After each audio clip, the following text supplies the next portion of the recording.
So when we talk about the damned souls, we must remind ourselves of the teaching God the Father gave to Saint Catherine of Siena, who asked him, if a parent that loved me on earth, that spent his or her life on earth supporting me, raising me, educating me, ends up in hell, and I go to heaven, how could I not be in sorrow in heaven, knowing that my mother or father is in hell, or a relative is in hell that I was close to? God the Father gives Catherine of Siena the answer. He said, if the souls in heaven have knowledge of other souls in hell, and that if means, should God will it, it will happen, but God does not always will it. That means that not all souls in heaven have knowledge of all the souls in hell.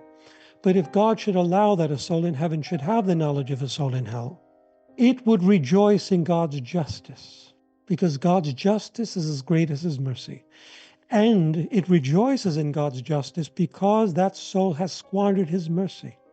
And God is always a just and merciful God, and always gives more than enough opportunity to individuals on earth to be saved. God is not the kind of God who, once you fall into mortal sin, says, there, now I got you where I want you. That's not the Christian God. That is not the portrait of the prodigal son, the prodigal father, and it was more of a prodigal father than the son. The son did nothing. The father did everything to welcome him back. And that prodigal father demonstrates the father's mercy.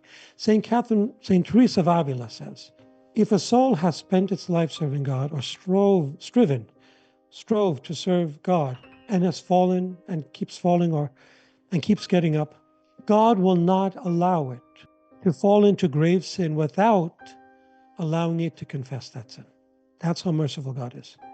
So it's not as if God, when he sees you fall, grabs you and says, now you're going to hell. I got you at your lowest moment. That's the devil. And sometimes people see the devil attributing that attitude to God, saying that's God. He wants to grab you just when you're at your lowest point. That's not the Christian God. God sees the whole picture. He sees the trees, not just the forest. And he knows that we are born in original sin and have an inclination to sin even after baptism, and therefore we need his help.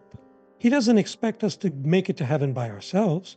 He's there for us, and he expects us to call upon him when we need him. So when we fall like Peter, 3 times he fell and he sunk in the water once, we extend our hand and he will grab it, as long as we have a contrite heart, like St. Peter, unlike Judas. So yeah, that's the answer.